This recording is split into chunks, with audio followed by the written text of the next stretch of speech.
Bonjour à tous, bonsoir à tous, bienvenue sur la chaîne YouTube La Parole Vivante.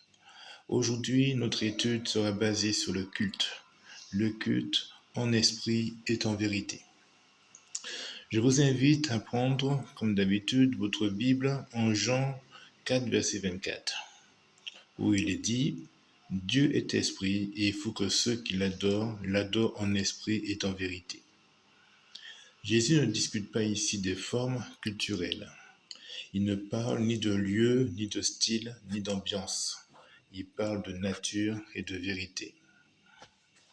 Dieu est esprit, donc l'adoration qu'il accepte est spirituelle. Et elle doit être en vérité, c'est-à-dire conforme à ce qu'il a révélé, pas à ce que l'homme a inventé. Le culte biblique n'est pas une mise en scène. Ce n'est pas une expérience sensorielle, ni émotionnelle. C'est une obéissance de foi. Les éléments du culte selon le modèle apostolique. Nous n'avons pas besoin d'imaginer le culte. Le Nouveau Testament nous montre ce que faisaient les chrétiens sous l'autorité des apôtres. Par exemple, la scène était le centre du rassemblement. En Acte 20, verset 7, il nous dit quoi? Le premier jour de la semaine, nous étions réunis pour rompre le pain.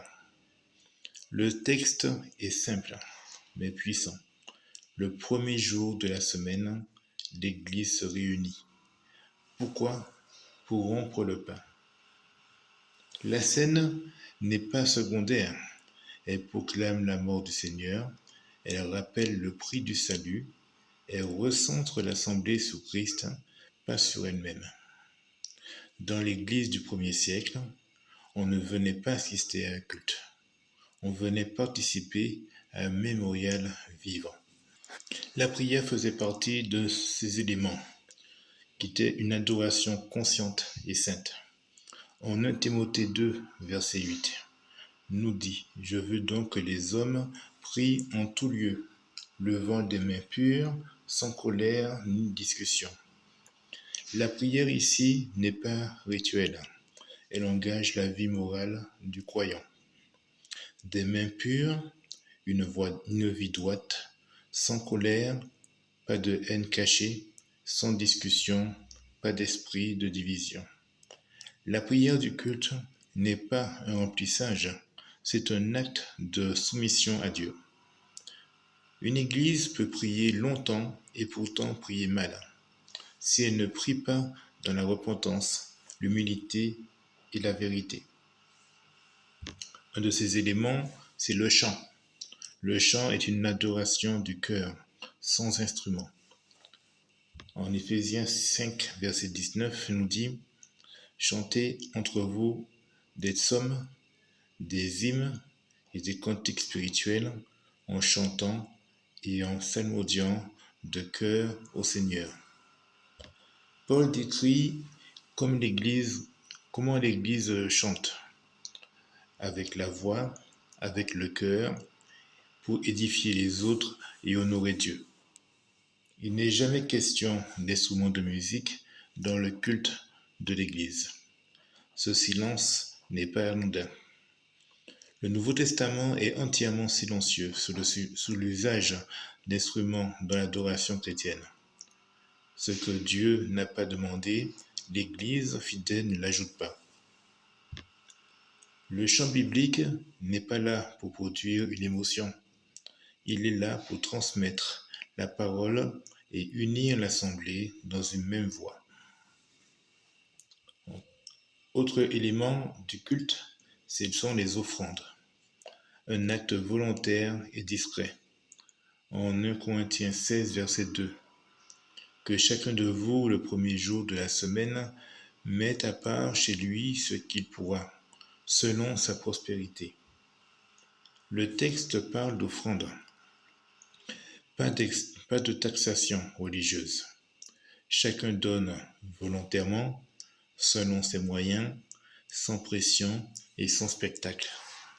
Aucune collecte émotionnelle, aucune promesse matérielle en échange, juste un cœur reconnaissant qui soutient l'œuvre. Revenons sur la question des instruments de musique. Soyons francs. Dans l'Ancien Testament, les instruments sont liés au temple, au sacerdoce lévitique, au système sacrificiel. Tout cela a pris fin en Christ. Dans le Nouveau Testament, pas de temple physique, pas de sacerdoce lévitique et pas d'instruments dans le culte. L'adoration chrétienne est spirituelle, pas cérémonielle. Ajouter les instruments, c'est revenir en arrière et c'est mélanger les alliances, c'est dépasser ce qui est écrit. Restons dans la simplicité et la fidélité apostolique. En Colossiens 3, verset 16 nous dit que la parole de Christ habite en vous richement, en psaumes, hymnes et cantiques spirituels, en chantant de cœur au Seigneur. Voilà le cœur du culte, la parole, le chant et le cœur. La simplicité n'est pas une faiblesse, c'est une preuve de fidélité. Plus le culte devient complexe, plus il s'éloigne du modèle apostolique. Plus il est simple, plus il est biblique. Application pratique. Revenir au modèle. Adorer en esprit et en vérité, concrètement, c'est lire et enseigner fidèlement la parole, chanter en a cappella avec l'intelligence et respect, prier avec une vie cohérente, partager la scène chaque premier jour de la semaine et donner des offrandes librement.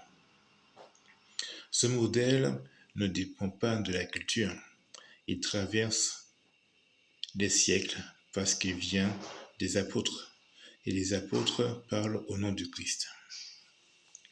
En conclusion, le culte biblique ne cherche pas à impressionner, il cherche à obéir.